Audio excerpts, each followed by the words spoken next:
ಏನಿದು ಸಿಗ್ನಲ್ ಸರ್ಪ್ರೈಸಾ? ಇದೆಲ್ಲ ಕಣೋ ಹೇಳ್ತೀನಿ.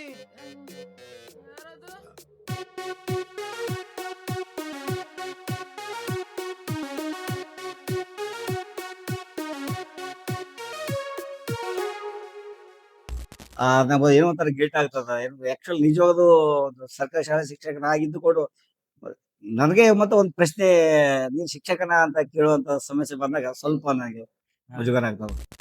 ಈ ನಾವೆಲ್ಸ್ ಆಗಲಿ ನಾವೆಲ್ಸ್ ಓದಂಗೆ ನನ್ನ ಜೀವ ಏನಾದ್ರು ನಾನು ಈಗ ಸಾಹಿತ್ಯದಲ್ಲಿ ಒಂದು ದೊಡ್ಡ ಕಾವ್ಯವನ್ನು ಓದಿತ್ತು ಅಂತ ಹೇಳಿದ್ರೆ ನಿರ್ಮಲನೆ. ಯೂತ್ ಜನರೇಷನ್ ಯೂತ್ಗೆ ಸಾಹಿತ್ಯದ ಬಗ್ಗೆ ಒಲವು ಇಲ್ಲ ಈಗ. ಹಲೋ, ಹಾ ಹೌದಾ, ಸರಿ ಸರಿ. ಮತ್ತೆ ಇಲ್ಲೇ ಬಂದ್ಬಿಡು, ಮತ್ತೆ ಇಲ್ಲೇ ಮಾಡ್ಬಿಡೋಣ. ಇಲ್ಲೇ ಹೆಂಗಿದೆ ಒಳ್ಳೆ ಗೆಸ್ಟ್ ಮುಂದೆ ಕೂತಿದ್ದೀನಿ, ಜಲ್ದಿ ತಂದ್ಬಿಡು, ಮುಗಿಸ್ಬಿಡು.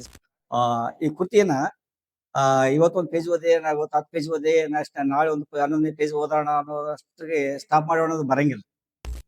ನಾನು ಇದಕ್ಕೆ ನಿರ್ಮಲ ಕಾದಂಬರಿ ಅಂತ ನನಗೆ ಹೇಳಕ್ ನನಗೆ ಇಷ್ಟಪಡಂಗಿಲ್ಲ. ನಮ್ ಕಾವ್ಯದಲ್ಲಿ ಪ್ರೀತಿ ಪ್ರೇಮಿ ಇಲ್ಲ. ಸಮಾಜದ ವ್ಯವಸ್ಥೆ ಇರ್ತಕ್ಕಂಥ ಸಮಸ್ಯೆಗಳ ವಿರುದ್ಧ, ಸಾಮಾಜಿಕ ಸಮಸ್ಯೆಗಳು, ಬಡತನ, ಆಮೇಲೆ ವ್ಯವಸ್ಥೆ, ಅವ್ಯವಸ್ಥೆ, ಭ್ರಷ್ಟಾಚಾರ, ಲಂಚ ಇವೇನಿರ್ತಾವಲ್ಲ ಅವುಗಳ ಬಗ್ಗೆ ಒಂದು ಬಂಡಾಯ. ಸೊ ಇವ್ರ ಬಗ್ಗೆ ಹೇಳ್ಬೇಕಾದ್ರೆ ಇವ್ರಿಗೆ ನನ್ಗ 21 ವರ್ಷದ ಗೆಳತನ. ನಾವೆಲ್ಲ ಒಂದೇ ಸ್ಕೂಲಲ್ಲಿ ಓದೋರು. ಸೊ ಪುಸ್ತಕ ಬರಿತೀನಿ ಅನ್ನೋ ಜಾಸ್ತಿ ಹಂಬಲ ಇತ್ತು. ಸೊ ಇಡೀ ವಿಶ್ವ ಒಂದು ವ್ಯಕ್ತಿತ್ವ, ಬಟ್ ವಿಶ್ವ ನಮ್ಗಲ್ಲಿ ಕಾಣಂಗಿಲ್ಲ.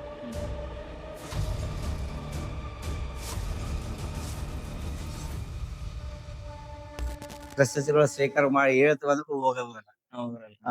ಆಮೇಲೆ 2004ರಲ್ಲಿ ಭಾರತೀಯ ದಲಿತ ಸಾಹಿತ್ಯ ಅಕಾಡೆಮಿ ಡೆಲ್ಲಿ ಅವರು ಒಂದು ಇಲ್ಲಿಂದ ಪ್ರಪೋಸಲ್ ಹೋಗಿತ್ತು. ಅಂಬೇಡ್ಕರ್ ಫಿಲಾಸಫಿ ಪ್ರಶಸ್ತಿ ಅಂಬೇಡ್ಕರ್ ಅವಾರ್ಡ್ ಆಗಿತ್ತು 2004ರಲ್ಲಿ. ಬಟ್ ಡೆಲ್ಲಿಗೆ ನಾವು ಹೋಗಿಲ್ಲ. ಸಮಯ ಸಂದರ್ಭ ಹೆಂಗ್ ಇದು ಮಾಡುತ್ತಂದ್ರೆ, ನೀವ್ ಇಲ್ಲಿ ಬಂದು ಕೂತಿರಿ, ನನ್ ಗೆಳೆಯಂದು ಒಂದು ಪುಸ್ತಕ ಬಿಡುಗಡೆ ಇದೆ ಅಂತ ಕರೀರಿ, ಪ್ರೆಸೆಂಟೆನ್ಸ್ ಇರ್ಬೇಕು. ಕೃತಿಕಾರ ಪ್ರೆಸೆಂಟೆನ್ಸ್ ಇಲ್ಲ, 3 ಜನ ಸಾಕು. ಬರ್ರಿ ಆಚಾರ ಬರ್ರಿ, ಇರ್ಬೇಕದು. ಯಾಕಂದ್ರೆ ಅದು ಇಲ್ಲದ ಮೌಲ್ಯ ಇರಂಗಿಲ್ಲ. ಏನ್ ಹೇಳ್ಬೇಕು? ನಿಮಗೆ ಯಾವ್ದಾದ್ರು ಒಂದು ಕ್ಯಾರೆಕ್ಟರ್ ಹತ್ರ ಆಗಿದ್ರೆ ಯಾವ್ದು? ಏನೋ ಸಿಗದಿದ್ರು ಪರವಾಗಿ, ಅವ್ರು ಚೆನ್ನಾಗಿದೆ, ಅವ್ರು ಸುರಕ್ಷಿತವಾಗಿದೆ.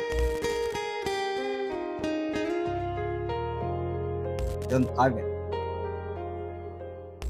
ಇನ್ನಿಷ್ಟು ಪಾತಕಗಳಿವೆ ಅಂತ ಹೇಳ್ಬಿಟ್ಟ ನಾನು. ಅಂದ್ರೆ ಇದು ಮುಂದುವರೆದ 2ನೇ ಭಾಗ ಕೂಡ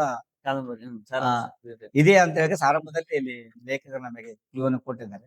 ಆಮೇಲೆ ಇಲ್ಲಿ ನಿರ್ಮಲ ಕೂಡ ಇನ್ನೂ ಇದೆ ನಾನು ಬರೆಯೋದು ಅಂತ ಹೇಳಿ ವಿಶ್ವನ ಅಲ್ಲಿ ಇಟ್ಟು ನೋಡ್ತಾರ. ಅಲ್ಲಿ ಇದನಂದ್ರೆ ವಿಶ್ವನ ಅದಕ್ಕೆ ಒಂದೇ ವರ್ಡ್ ಪ್ರಜ್ಞಾ